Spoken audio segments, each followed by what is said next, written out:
Jemaat yang dikasihi Tuhan, pemberita firman berserta penatua dan diaken bertugas mengucapkan selamat hari Minggu bagi Bapak, Ibu, dan Saudara semua. Hari ini kita memasuki hari Minggu ke-17 sesudah Pentakosta. Kita selalu bersyukur karena kita punya Allah yang hidup dan mengaruniakan hikmat kepada kita.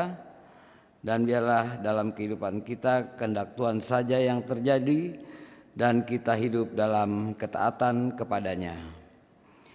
Pemberita firman dalam ibadah saat ini akan disampaikan oleh Diaken Abraham S. Sembiring.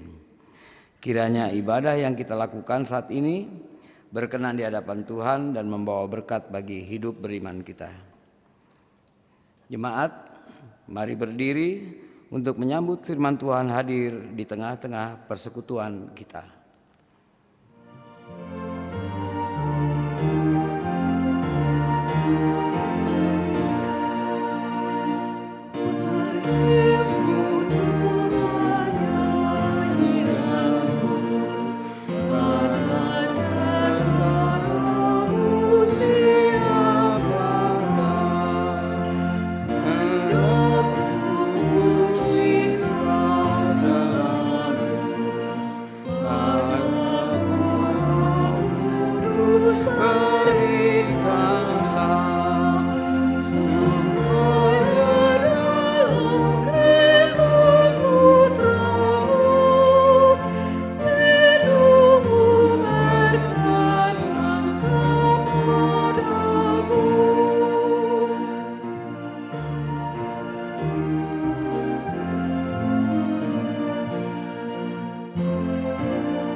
Pertolongan kita adalah dalam nama Tuhan yang menjadikan langit dan bumi.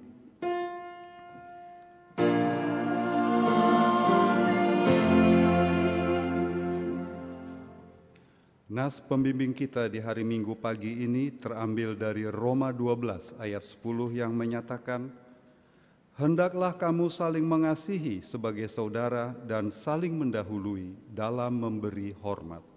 Terimalah salam. Kasih karunia, rahmat, dan damai sejahtera dari Allah Bapa dan Kristus Yesus Tuhan kita menyertai saudara-saudara sekalian." Dan menyertaimu juga.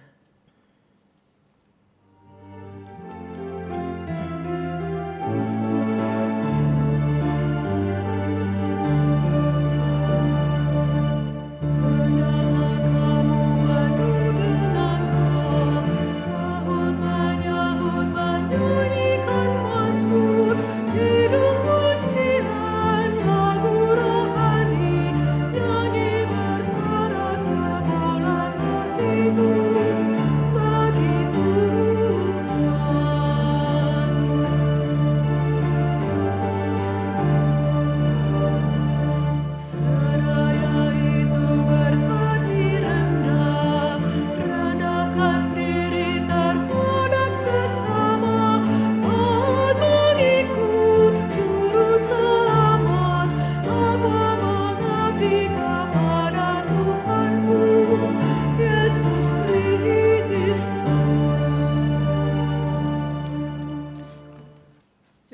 Tuhan, jika kita jujur berkata dengan hati nurani pada diri kita sendiri, perbuatan manakah yang sering kali cenderung kita lakukan? Perbuatan baik yang memuliakan nama Tuhan, atau perbuatan dosa yang melukai hati Tuhan? Jika kita belum bertobat, pasti cenderung melakukan perbuatan dosa yang melukai hati Tuhan. Namun, jika kita sudah bertobat, kita akan melakukan perbuatan yang memuliakan nama Tuhan, karena hidup kita dituntun oleh Roh Kudus.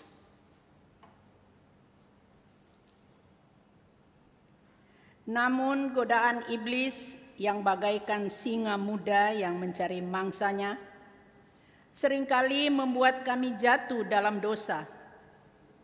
Kami sering jatuh pada godaan iblis juga oleh egoisme dan egosentris kami, sehingga kami tidak dapat menjadi berkat bagi keluarga, persekutuan gerejamu, dan lingkungan di mana kami Tuhan tempatkan.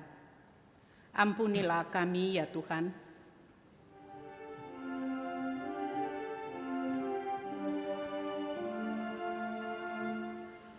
Tuhan kasihani kami, Kristus kasihani kami, Tuhan kasihani kami. Tuhan, ampunilah kami yang cenderung bahkan selalu merencanakan perbuatan dosa.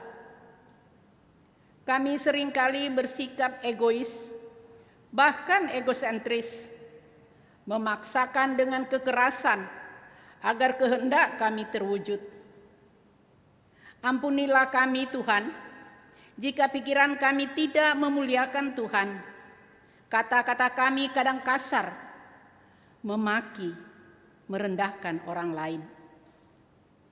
Perbuatan kami hanya melayani pikiran dan kehendak kami, yang akhirnya hanya menyakiti Tuhan dan sesama kami, sehingga orang terdekat kami terluka, keluarga kami bergumul atas diri kami, persekutuan gerejamu kami nodai, bahkan akhirnya lingkungan mencemooh kami.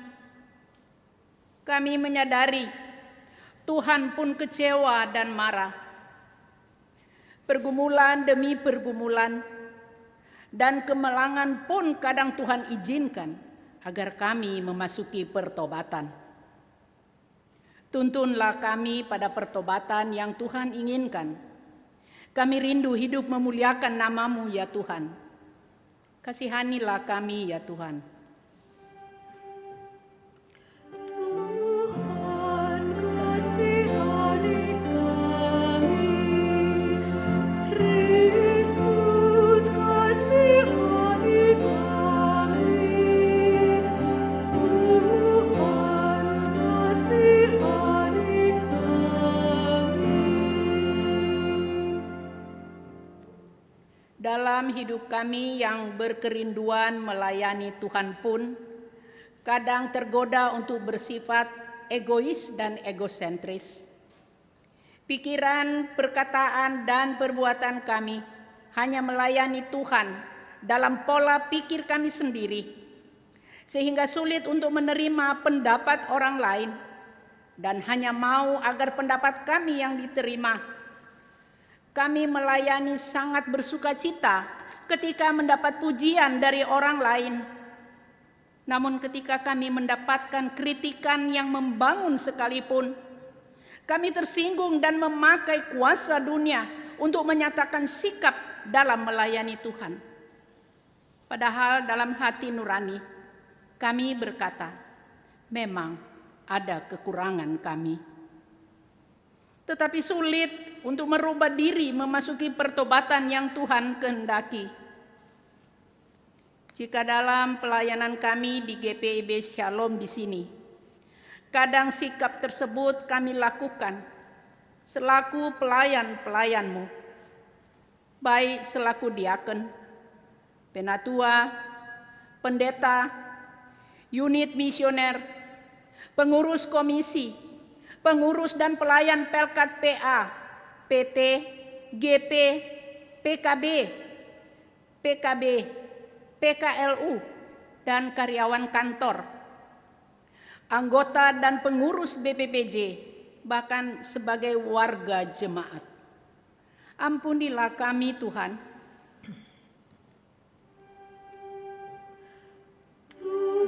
Tuhan kasihani kami, Kristus kasihani kami, Tuhan kasihani kami.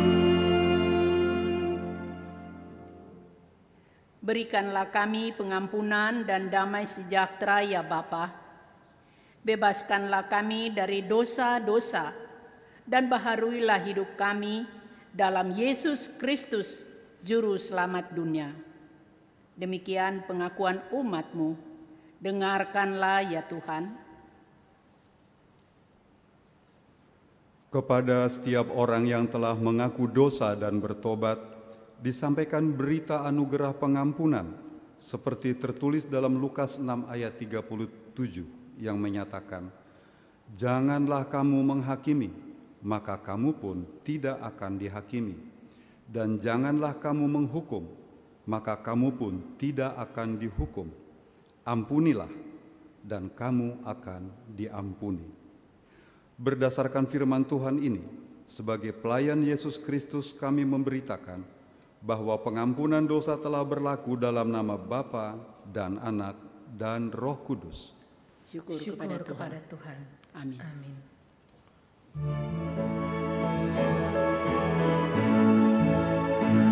Berkah berseri kehidupanku sejak Yesus di hatiku.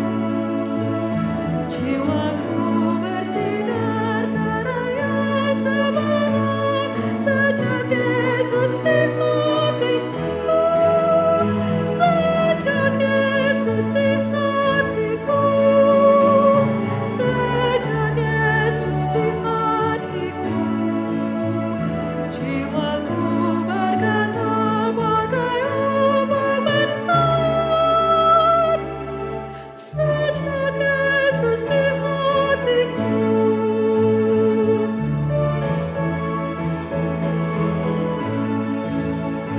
Aku dapat kembali ke jalan benar sejak Yesus di hatiku. Dan dosaku dihapus, jiwaku segar sejak Yesus di hatiku.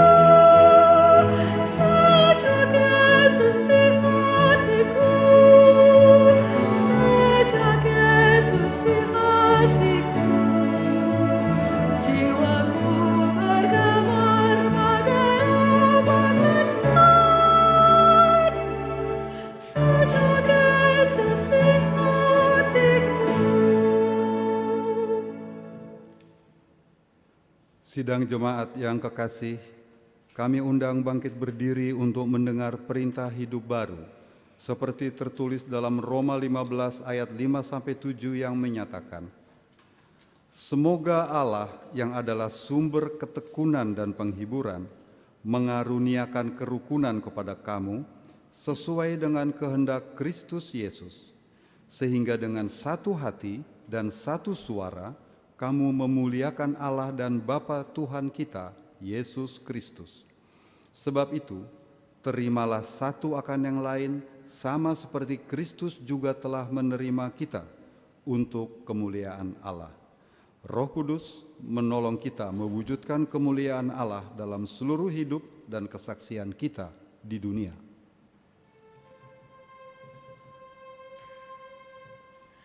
Mari menyembah Allah yang esa, agung dan besar selama-lamanya. Apapun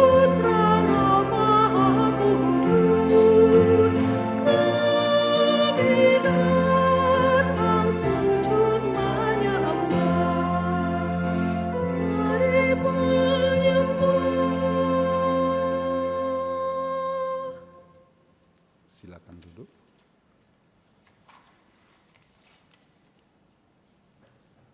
Bapak, Ibu, dan Saudara yang kekasih, sebelum kita membaca firman Tuhan yang adalah sumber kebenaran itu, kita berdoa memohon bimbingan Roh Kudus. Kita berdoa.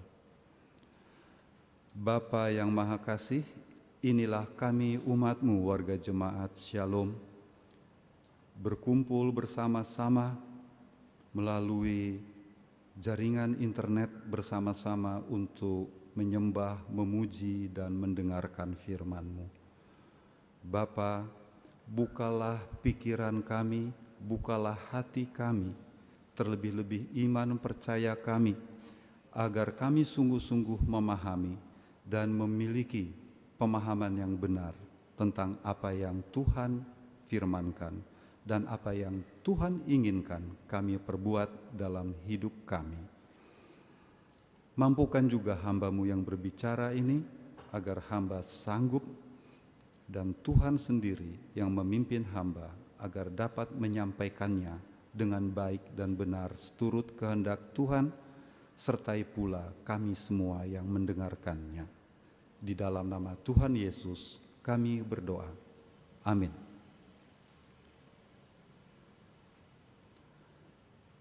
Jemaat, marilah bangkit berdiri untuk mendengarkan firman Tuhan yang dibacakan dari Alkitab. Haleluya.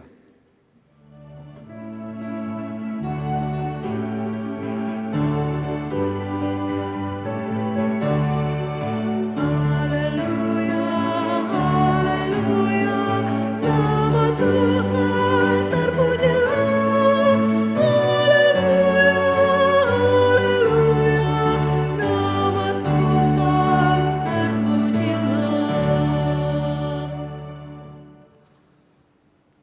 Bacaan Alkitab hari ini dari Kisah Para Rasul pasal 17 ayat 1 sampai dengan 9 yang menyatakan,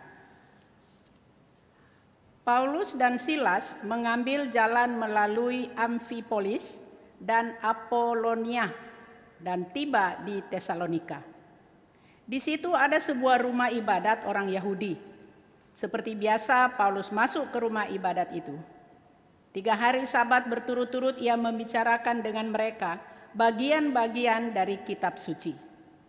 Ia menerangkannya kepada mereka dan menunjukkan bahwa Mesias harus menderita dan bangkit dari antara orang mati. Lalu ia berkata, "Inilah Mesias, yaitu Yesus yang kuberitakan kepadamu."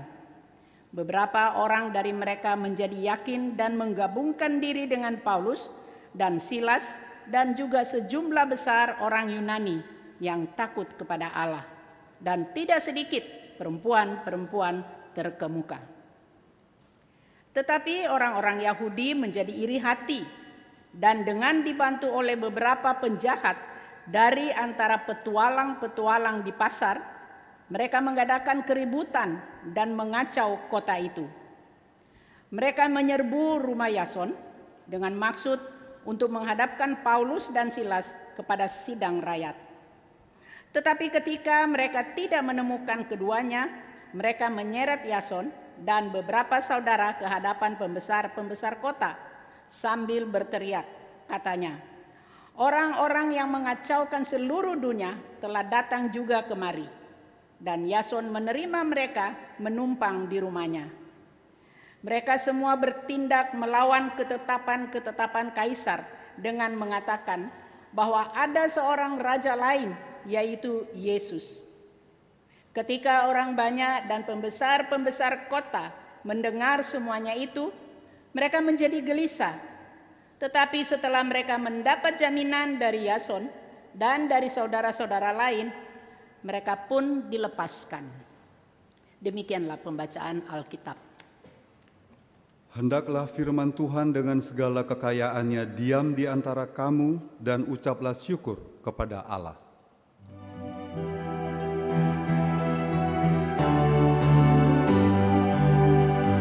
Kepadamu puji-pujian, pada syukur dan segala kemuliaan, nama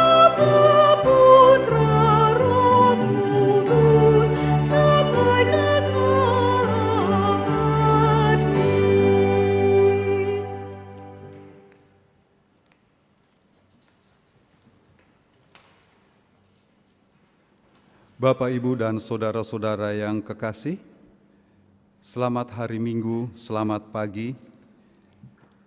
Pada hari ini, bacaan kita yang terambil dari Kisah Para Rasul, pasal 17, memberi judul Keributan di Tesalonika. Apabila kita memperhatikan Kisah Para Rasul yang merupakan buku 2 dari Lukas, buku pertama dari Lukas adalah Injil Lukas. Kisah Para Rasul yang merupakan Injil Lukas bagian kedua, tetapi diberi judul Kisah Para Rasul, memiliki tema yang sama. Di Injil Lukas dikisahkan mengenai perjuangan Tuhan Yesus, mulai dari lahirnya sampai dia disalibkan dan kemudian dia bangkit. Tema yang sama ini berulang-ulang diceritakan oleh penginjil Lukas. Disampaikan bahwa Injil yang disampaikan Tuhan Yesus itu, yang ditujukannya kepada orang-orang Yahudi, bangsanya sendiri, tapi kemudian Injil itu tidak diterima, ditolak oleh orang-orang Yahudi. Bahkan Yesus sendiri, mereka fitnah sedemikian rupa, sampai akhirnya harus menjalani hukuman mati di kayu salib. Dan karena Injil itu ditolak oleh orang Yahudi, Injil ini pun berpindah kepada bangsa-bangsa lain selain Yahudi. Kisah Para Rasul, tema ceritanya semua hampir sama seperti itu. Injil ini pada mulanya diberikan kepada orang-orang Yahudi, tetapi orang-orang Yahudi menolaknya dan akibatnya Injil ini disampaikan kepada bangsa-bangsa lain yang bukan Yahudi, mereka yang tak bersunat, mereka yang sering disebut orang kafir oleh orang Yahudi. Jadi benarlah kata-kata Yesus bahwa yang tadinya terkemuka menjadi yang terbelakang, dan yang tadinya yang terbelakang bukan orang pilihan Allah menjadi terkemuka dan menjadi anak-anak Allah yang dipilih sendiri oleh Dia. Keributan di Tesalonika ini tidak diciptakan oleh Rasul Paulus. Rasul Paulus tidak pernah menginginkan adanya keributan. Tetapi mari kita teliti bahwa di ayat 2, Rasul Paulus selalu menggunakan sarana rumah ibadat orang Yahudi. Kita bilang sekarang itu sinagoge, yaitu semacam rumah ibadat kecil. Itu ada banyak di dalam satu kota. Nah, Bapak, Ibu, dan saudara-saudara, Rasul Paulus taat pada azas. Azas apa? Bahwa di Kisah Rasul pasal 1 ayat 8, Tuhan Yesus sebelum terangkat ke sorga berkata seperti ini, "Tetapi kamu akan menerima kuasa kalau Roh Kudus turun ke atas kamu, dan kamu akan menjadi saksiku di Yerusalem." Jadi Yerusalem dulu, kemudian di seluruh Yudea, dan kemudian ke luar negeri, Samaria, dan sampai ke ujung bumi. Ini adalah azas daripada penginjilan Rasul Paulus. Jadi pertama-tama Injil itu dia sampaikan kepada saudara-saudara sebangsanya. Setiap Sabat dia datang ke sinagoge untuk bertemu dengan saudara-saudaranya. Apa yang dikatakan Rasul Paulus? Yesus itu adalah Mesias. Itu inti pemberitaannya. Apakah Mesias itu? Mesias adalah Dia yang diurapi, atau bahasa Yunaninya Kristos. Dia diurapi. Kenapa dia diurapi? Karena dia dipilih oleh Allah.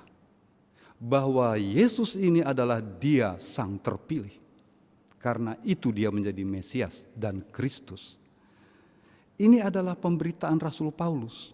Dari mana dia dapat pemberitaan itu? Apakah dia membaca Injil Matius Apakah dia membaca Injil Lukas? Di zaman ini, satu Injil pun belum ditulis.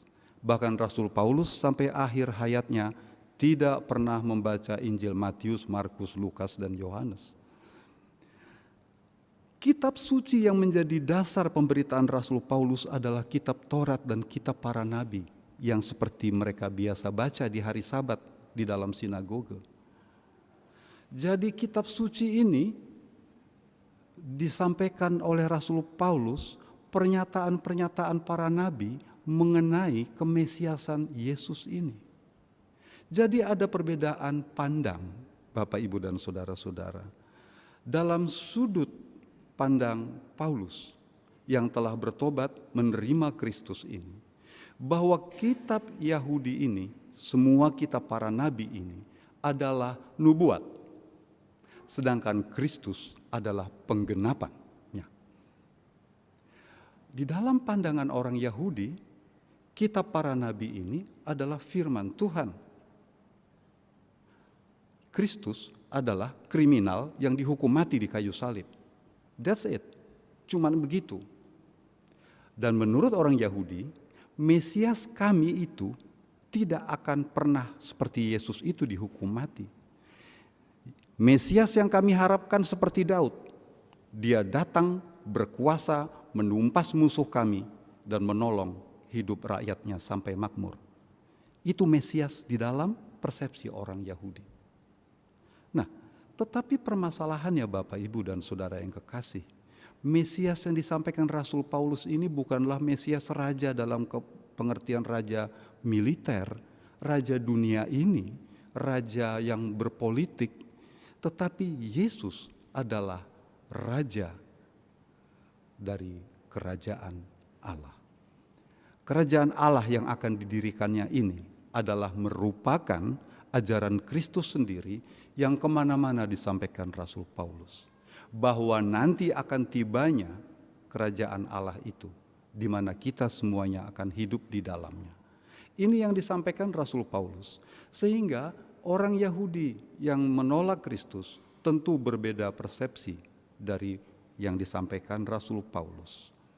Sehingga dari satu kitab yang sama itu, mereka bisa ada dua persepsi yang berbeda sama sekali.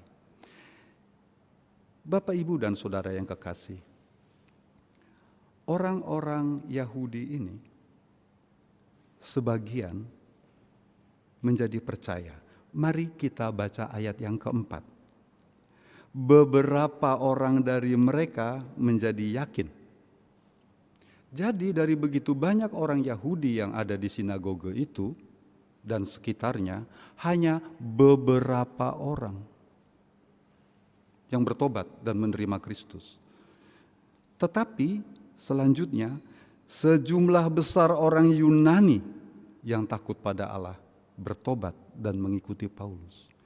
Juga tidak sedikit perempuan-perempuan terkemuka. Jadi Bapak, Ibu, dan saudara yang kekasih, benarlah nubuat Tuhan Yesus yang menerima Kristus, menerima Injil itu dari kalangan Yahudi hanya beberapa. Tapi dari bangsa-bangsa lain sejumlah besar orang, termasuk perempuan-perempuan terkemuka. Saya selidiki juga apa maksudnya perempuan terkemuka ini. Perempuan terkemuka ya ini kebanyakan dari bangsa lain yang bukan Yahudi. Karena bangsa Yahudi tidak mengizinkan perempuan manapun menjadi terkemuka. Entah itu profesinya saudagar, entah itu profesinya pemimpin agama, entah itu profesinya guru atau apa. Di masyarakat Yahudi melarang kehadiran perempuan dengan cara itu. Tetapi perempuan-perempuan terkemuka ini biasanya hadir dari kalangan orang-orang lain, bangsa Yunani maupun Romawi. Mereka bisa saudagar, banyak sekali businesswoman di zaman itu.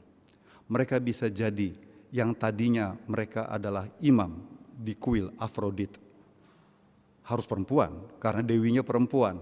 Dia termasuk orang yang terkemuka di kalangan orang Yunani. Tetapi perempuan-perempuan terkemuka seperti ini kemudian ikut Rasul Paulus menerima Injil Kristus. Jadi perempuan-perempuan terkemuka ini tidak selalu harus orang kaya, tidak harus selalu orang yang berada, tapi dia dipandang. Dia orang-orang yang terpandang di masyarakatnya, baik di masyarakat Romawi maupun di masyarakat Yunani. Nah, melihat pertobatan orang-orang ini, orang-orang Yahudi ini menjadi iri. Mereka tidak terima. Mereka tidak terima kepada pernyataan Rasul Paulus dan atas semua yang diajarkannya. Tetapi mereka juga tidak terima bahwa banyak orang yang menjadi pengikut Rasul Paulus dibandingkan mengikuti mereka. Bapak, Ibu, dan saudara-saudara yang kasih, iri hati dengan jelas disebutkan di sini bahwa orang-orang Yahudi itu menjadi iri karena memang sudah sangat jelas dari segi hikmat, kemampuan berbicara. Orang-orang Yahudi Tesalonika ini tidak ada apa-apanya kalau dibandingkan dengan Rasul Paulus yang lulusan Imam Gamaliel. Dari A sampai Z soal Taurat dan kitab Nabi dia tahu. Dan dia begitu beralih kepada Kristus, dia yakin bahwa semua yang dituliskan dari kata-kata pada mulanya di kitab Kejadian sampai dengan kitab terakhir Maleaki itu, Rasul Paulus meyakininya sebagai nubuat atas Yesus Kristus. Dan itu diargumenkannya dengan jitu dan tepat, sehingga orang-orang yang tidak mau menerima ini sakit hati, tersinggung, dan kemudian menjadi iri hati. Kalau mereka memang hanya bermaksud mengadukan Rasul Paulus kepada Dewan Kota, di sini disebut pembesar kota, bahasa Romawinya politark, ya. Artinya politark itu semacam Dewan Kota zaman sekarang. Ada wali kotanya, ada satu orang di situ unsur militernya, ada perwakilan kejaksaan, ada perwakilan hakim, ada kantor pajak. Jadi satu dewan kota ini, politarkus ini, satu dewan yang melayani banyak urusan masyarakat. Kalau memang orang-orang Yahudi ini hanya ingin mengadukan Paulus dan Silas menghadap dewan kota, untuk apa mereka sewa preman pasar untuk mengacau kota? Sudah jelas maksud mereka membunuh Paulus dan Silas. Hal ini dengan cepat dibaca oleh Yason, tempat di mana Rasul Paulus menginap. Besar kemungkinan Yason ini adalah orang yang memiliki rumah besar dan dia orang berada di Tesalonika. Karena itu orang Yahudi juga tidak terlalu berani macam-macam sama Yason ini. Dia pengikut Kristus tapi dia juga orang Yahudi. Karena itu Yason diseret oleh mereka ke dewan kota dengan satu fitnah bahwa Paulus itu yang menginap di rumah Yason ini menyatakan ada seorang raja lain, yaitu Yesus. Ini fitnah, Bapak Ibu, sangat fitnah, bukan? Paulus tidak pernah bercerita soal ada raja lain. Tuhan Yesus dulu juga difitnah oleh Kayafas seperti itu. Tuhan Yesus juga mengalami fitnah yang luar biasa. Sehingga Pontius Pilatus dengan terpaksa menuliskan vonis di kepala salib itu, Yesus dari Nazaret, Raja Yudea. Padahal Yudea rajanya adalah Herodes. Herodes diangkat oleh Kaisar Roma langsung. Yesus tidak pernah ingin menggeser Herodes. Kalau memang demikian, Yesus tentu punya pasukan, punya orang-orang pria berpedang. Nah, fitnah yang seperti ini adalah model dari orang-orang yang kalah. Orang-orang yang tidak mampu melawan Rasul Paulus dengan segala hikmatnya, mereka melakukan fitnah. Tetapi petobat baru yang namanya Yason ini pasang badan di depan dewan kota. Dia meletakkan uang jaminan. Saya jamin bahwa Paulus dan Silas tidak akan kembali ke kota ini. Soalnya apabila siang itu mereka menemukan Paulus dan Silas, preman pasar bisa bertindak menikam mereka berdua. Tapi karena Paulus tidak ditemukan siang itu, Yason yang mereka bawa ke dewan kota. Ya. Yason sangat mencium gelagat tidak baik ini, karena itu dia menghadap dewan kota dan memberikan jaminan.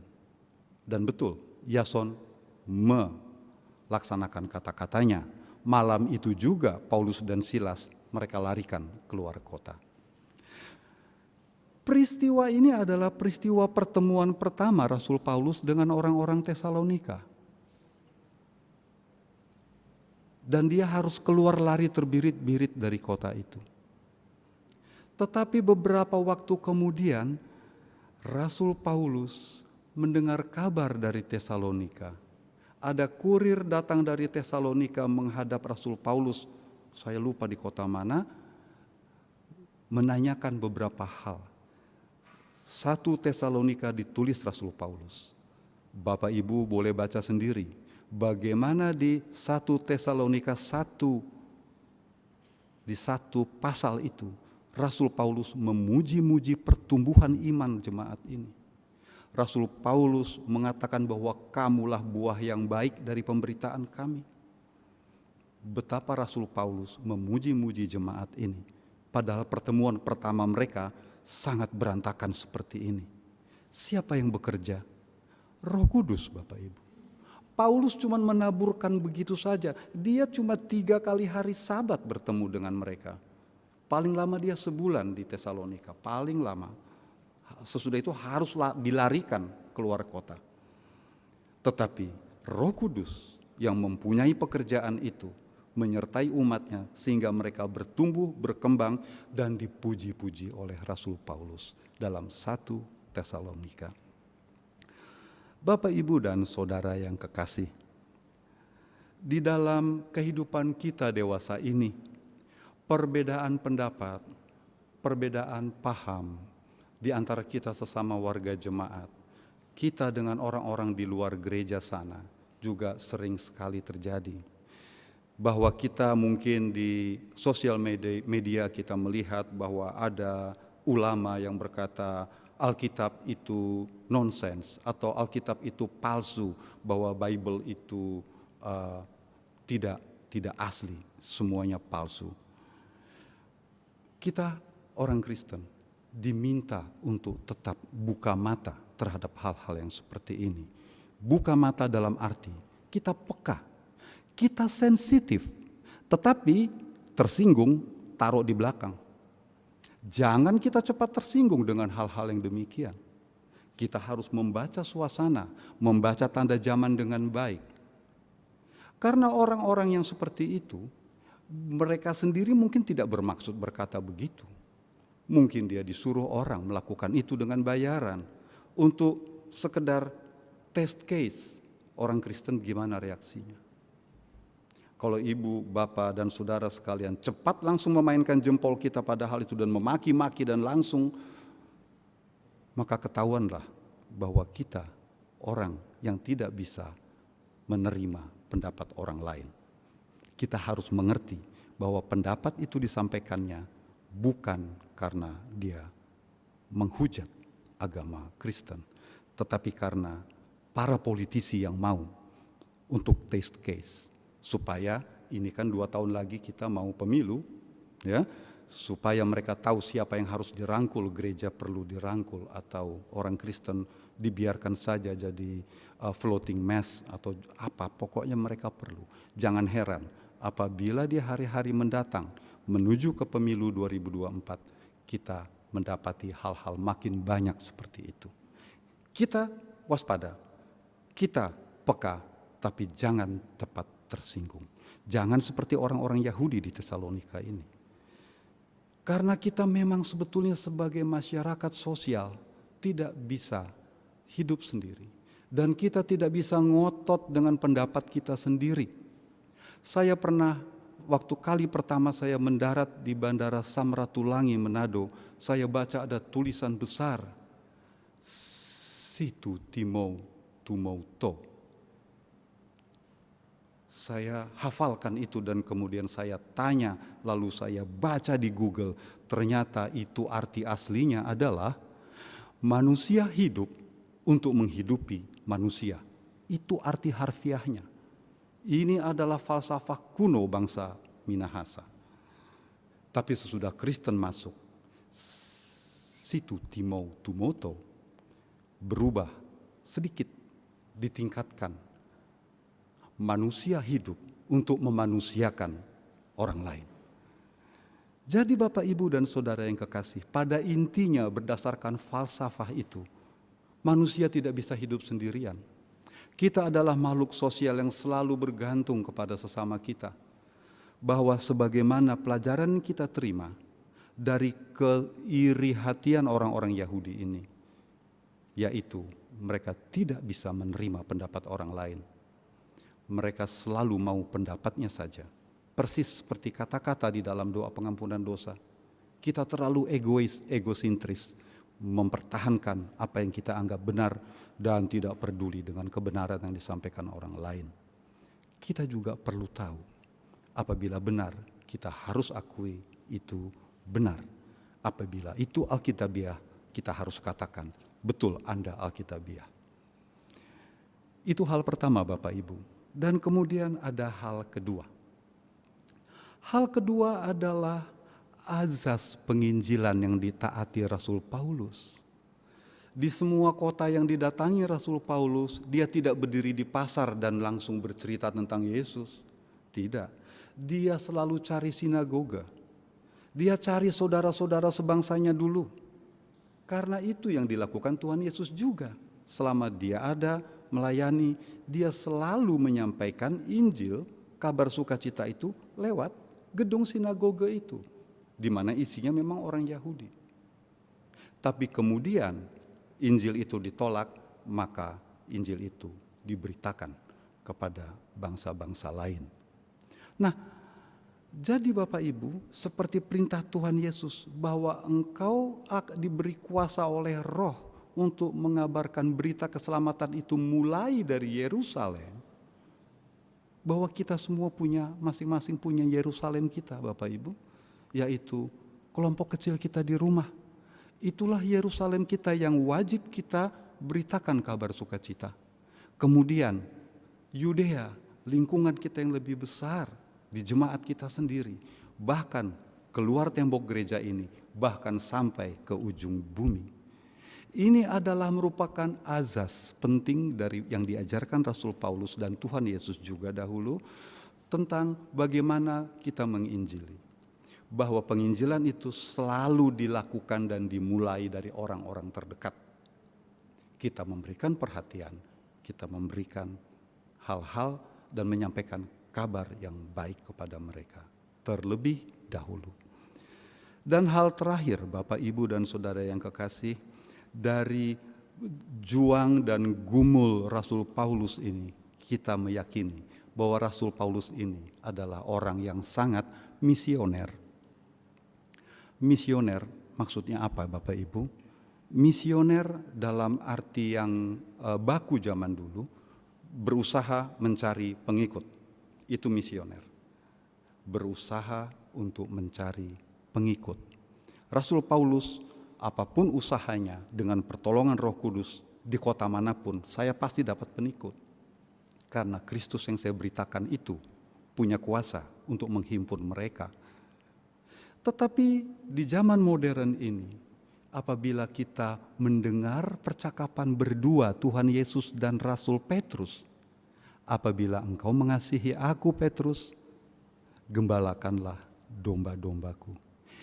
Menggembalakan domba-domba yang ada pada kita, menggembalakan kawanan domba yang Allah percayakan pada kita, itu juga adalah tindakan misioner. Tuhan Yesus adalah seorang misioner sejati. Misioner sejati adalah tidak hanya mengurusi urusan rohani orang lain. Kita bicara tentang kebenaran, kita bicara tentang firman Tuhan tok. Tapi Tuhan Yesus, di saat dia sedang memerangi kebodohan, dia mengajar orang-orang susah itu yang begitu banyak itu. Dia memberantas, mencerdaskan mereka. Tapi kemudian hari menjadi sore, mereka lapar. Apakah Tuhan Yesus tidak peduli? Tuhan Yesus adalah orang misioner karena dia juga memperhatikan urusan perut mereka. Dia beri makan 5.000 orang. orang-orang sakit yang menghadap kepadanya. Kebutuhan mereka, tolong sembuhkan kusta saya, tolong buat saya melihat, aduh saya sudah lumpuh dari kecil. Semua disembuhkan oleh Tuhan Yesus. Tuhan Yesus yang super misioner itu memahami semua aspek kehidupan manusia dan penderitaannya. Jadi menjadi seorang yang misioner sebetulnya adalah seseorang Kristen yang mampu menjawab semua derita dunia ini. Berat sekali Bapak Ibu kalau kita mau hidup seperti Tuhan Yesus. Tetapi menjadi misioner adalah juga mentaati firman Tuhan Yesus yang berkata seperti ini. Hendaklah kamu menjadi terang. Hendaklah kamu menjadi garam dunia ini. Itu juga misioner Bapak Ibu.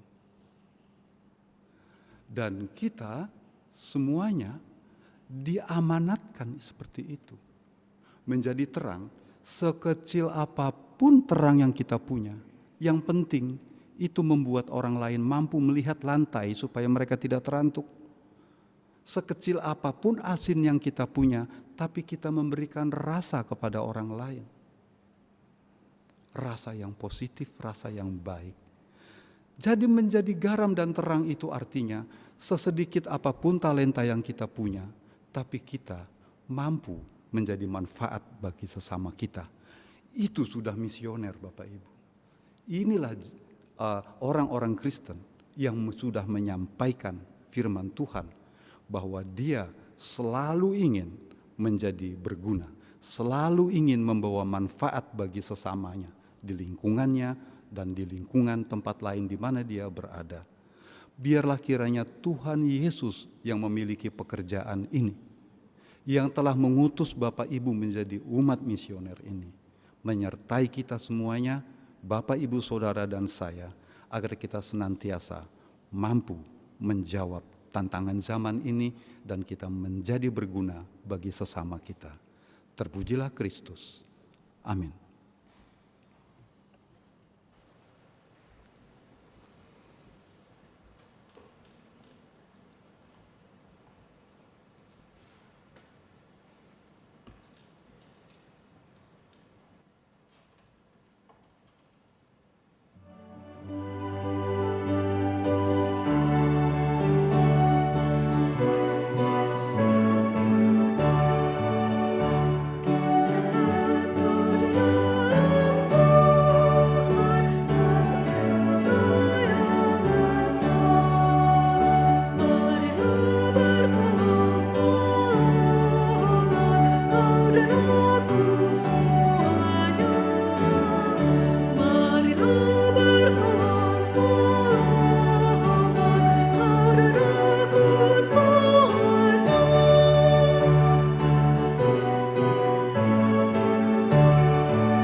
Bersama-sama orang percaya di segala waktu dan tempat, kami undang Bapak, Ibu, dan Saudara sekalian bangkit berdiri untuk mengaku iman menurut pengakuan iman rasuli.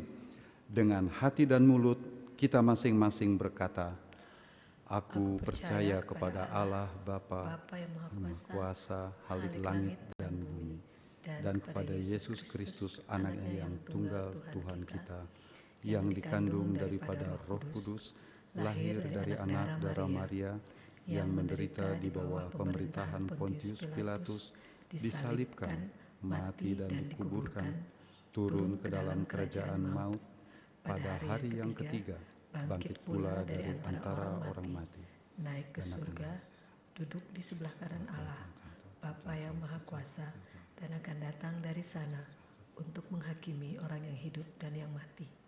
Aku percaya kepada Roh Kudus, gereja yang kudus dan am, persekutuan orang kudus, pengampunan dosa, kebangkitan daging, dan hidup yang kekal.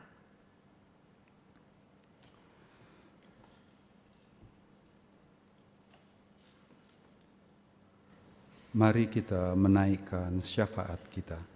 Kita berdoa. Bapa yang Maha Kasih, kami mengucap syukur atas hari Minggu yang indah ini, di mana Tuhan telah membolehkan kami untuk bersekutu bersama-sama, melakukan dan melaksanakan panggilan Tuhan untuk menghadap Tuhan pada hari ini. Bapa yang Maha Kasih, biarlah kiranya segala yang kami peroleh melalui interaksi kami bersama Tuhan pada hari ini menyenangkan hati Tuhan, dan kami senantiasa diberkati melalui firman-Mu yang mengandung kebenaran, dan kami Tuhan mampukan untuk dapat melaksanakannya dalam kehidupan kami. Bapa yang Maha Kasih, kami berdoa untuk situasi gereja kami, di mana kami masih belum mungkin untuk dapat melakukan ibadah tatap muka secara penuh. Biarlah kami senantiasa bersabar dan menunggu kendali dari yang berwenang, agar kami yang telah merindukan sekian lama untuk dapat kembali beribadah secara tatap muka di gedung gereja kami ini dapat terwujud. Namun Bapa yang Maha Kasih, kami juga memohon agar Tuhan senantiasa memberikan kepada pemerintah bangsa kami hikmat dan kebijaksanaan, dan dengan cepat mereka dapat memulihkan keadaan ini, dan kami dapat secara normal kembali beribadah. Inilah kerinduan kami ya Tuhan, Dikau mendengarkannya. Bapa yang Maha Kasih, kami juga berdoa untuk para kekasih kami yang sedang dalam perawatan maupun dalam pemulihan, baik di rumah maupun di rumah sakit.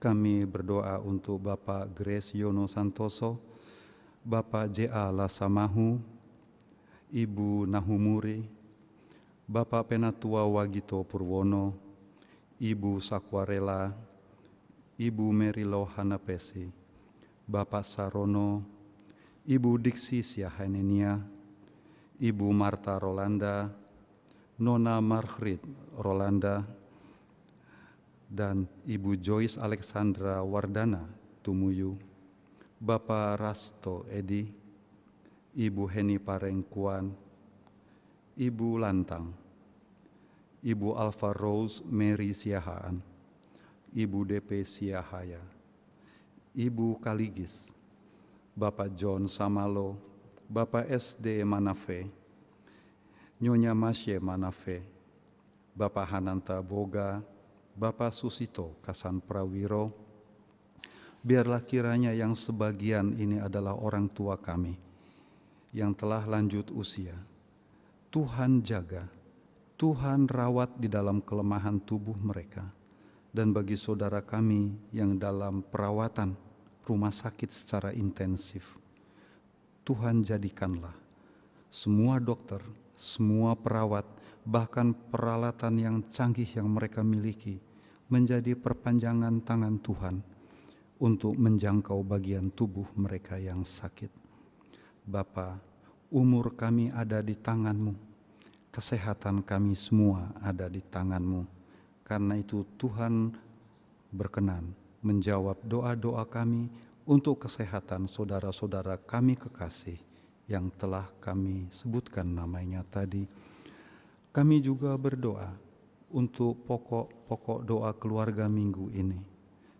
Dari sektor pelayanan 1 kami doakan keluarga Bapak Wulai Uniwali dan Ibu Margareta. Kami berdoa untuk Bapak Robert Pakan.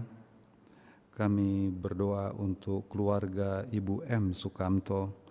Kami berdoa untuk Ibu Febrianti Hitipiu.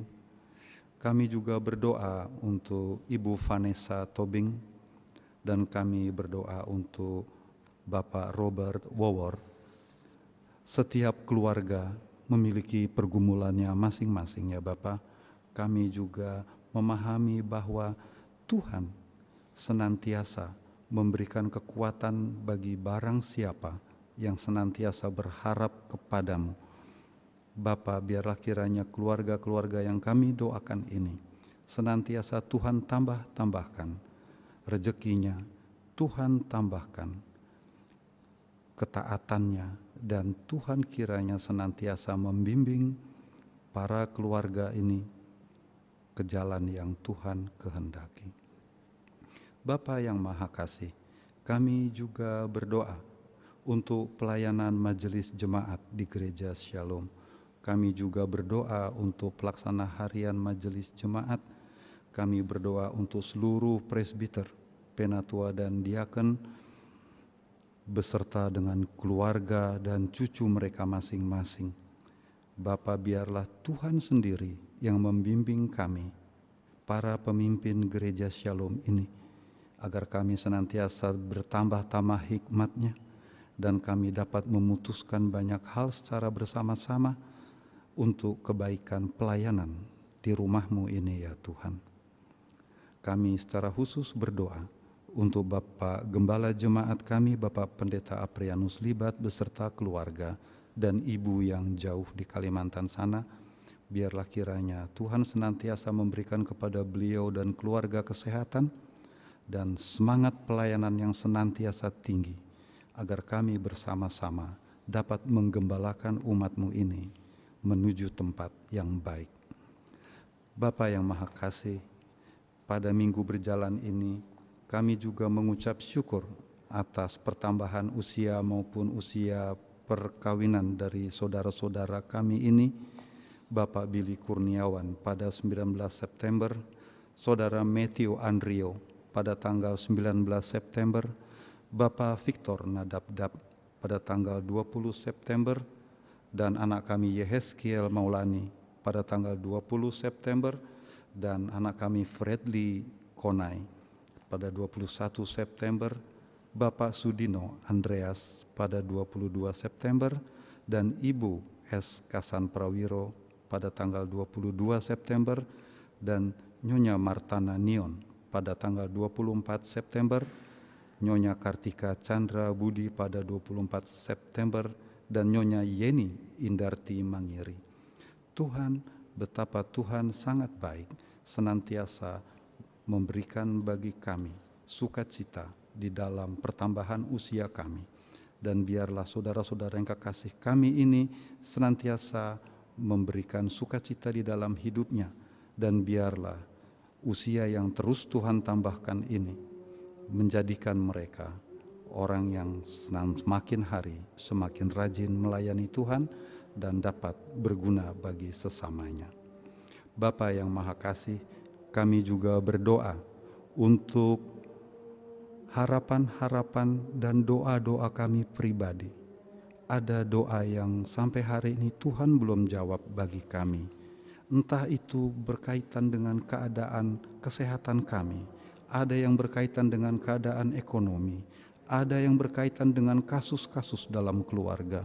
Ya Bapa, dengarlah doa-doa kami yang kami naikkan dari hati kami yang paling dalam, dan kami percaya bahwa Tuhan saja yang mampu menjawabnya, dan Tuhan saja yang mampu memberikan jalan keluar bagi kami dari semua kesulitan kehidupan kami.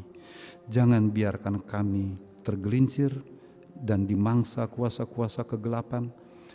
Setiap kali kami jatuh, tatanglah kami, dan senantiasa Tuhan menegakkan kami kembali, agar kami berjalan di belakang Gembala Agung kami, Yesus Kristus, sepanjang hidup kami. Namun jangan kehendak kami yang terjadi, karena kehendak-Mu lah saja yang boleh terjadi Tuhan, karena kehendak Tuhan yang terbaik dalam hidup ini. Masih banyak yang akan kami minta ya Tuhan, tetapi Dikau telah mengetahuinya terlebih dahulu, bahkan Tuhan akan memberikan yang lebih baik dari apa yang kami minta. Karena itu ya Tuhan, demi pengasihan-Mu kami mohon, Doa kami. peliharalah kami dalam kasih Yesus Kristus Tuhan dan Juru Selamat, yang telah mengajarkan kami berdoa. Bapa kami yang di sorga, dikuduskanlah namamu, datanglah kerajaanmu, jadilah kehendak-Mu di bumi seperti di sorga. Berikanlah kami pada hari ini makanan kami yang secukupnya, dan ampunilah kami akan kesalahan kami, seperti kami juga mengampuni orang yang bersalah kepada kami. Dan janganlah membawa kami ke dalam pencobaan, tetapi lepaskanlah kami daripada yang jahat.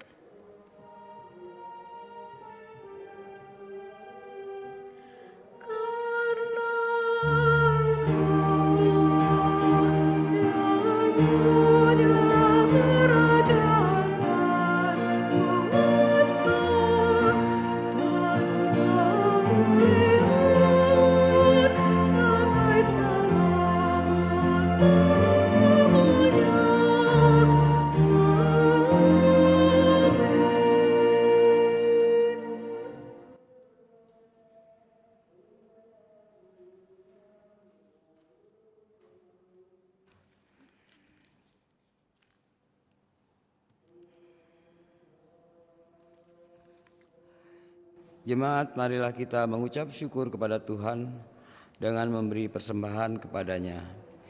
Dengarlah firman-Nya dalam Ibrani 13 ayat yang ke-15 dan ke-16 yang menyatakan, sebab itu marilah kita oleh Dia senantiasa mempersembahkan korban syukur kepada Allah, yaitu ucapan bibir yang memuliakan nama-Nya. Dan jangan kamu lupa berbuat baik dan memberi bantuan, sebab korban-korban yang demikianlah yang berkenan kepada Allah. Kotak khusus minggu ini akan diperuntukkan untuk membantu Yayasan Pendidikan Kristen Yapendik GPIB Fajar Sion. Tuhan memberkati saudara dan persembahan saudara.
Jemaat yang diberkati Tuhan, Mari berdiri untuk menyerahkan persembahan ini kepada Tuhan dalam doa syukur. Kita berdoa. Ya Tuhan Yesus, kami bersyukur kepadamu karena kasih dan pengorbananmu mendorong kami untuk memberi persembahan sukarela ini. Kami sadar bahwa persembahan kami ini tidak sebanding dengan korban tubuh dan darahmu yang Engkau persembahkan bagi kami dan dunia ini. Terima serta kuduskanlah ya Tuhan, agar berguna untuk pelayanan kasih dan keadilan demi kemuliaan-Mu. Amin. Silakan duduk.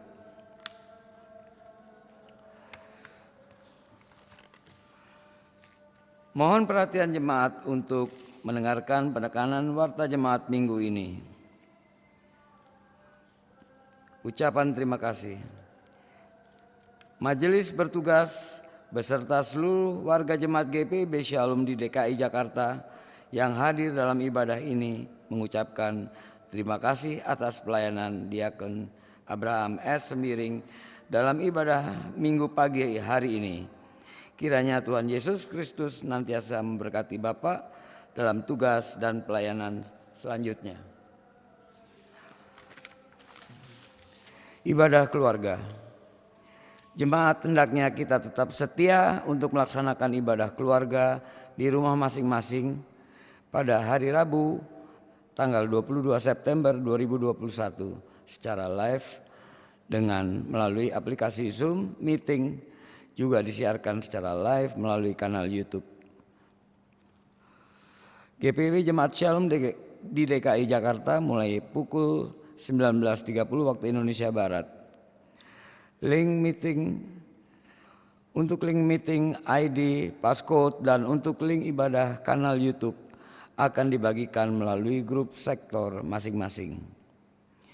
Ibadah pengucapan syukur.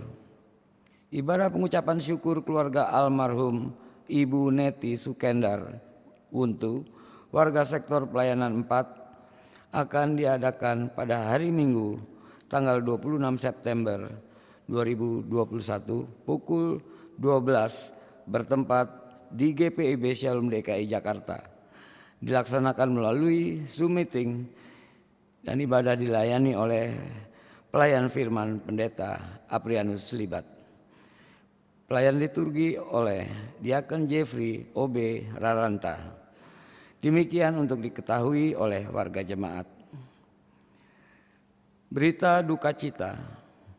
Telah dimuliakan Bapa di sorga Nyonya Dwi Dia Harimukti, warga jemaat GPIB Petrus DKI Jakarta dan adalah kakak kandung dari Penatua Yogianto Edi Sudarsono, sektor pelayanan 2. Dalam usia 54 tahun pada hari Selasa 14 September 2021 pukul 5.20 waktu Indonesia Barat di Rumah Sakit Darmais.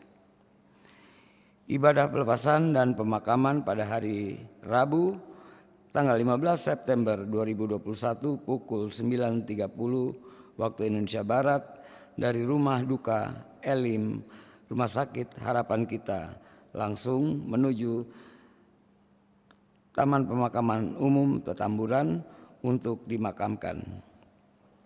Majelis dan segenap warga jemaat GPIB Shalom di DKI Jakarta menyampaikan turut berduka cita dan kiranya Tuhan Yesus Kristus memberikan kekuatan dan penghiburan kepada segenap keluarga yang ditinggalkan. Demikian pokok-pokok warta jemaat minggu ini. Selamat memasuki hari Minggu ke-17 sesudah Pentakosta. Tuhan Yesus Kristus memberkati.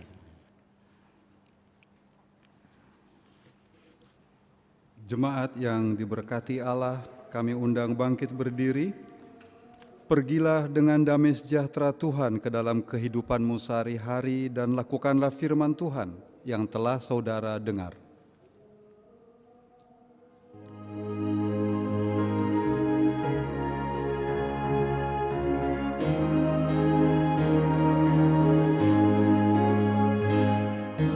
Suka menuturkan cerita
Arahkanlah hati dan pikiranmu kepada Tuhan, serta terimalah berkat-Nya.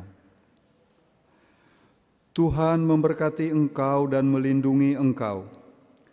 Tuhan menyinari engkau dengan wajah-Nya dan memberi engkau kasih karunia. Tuhan menghadapkan wajah-Nya kepadamu dan memberi engkau damai sejahtera.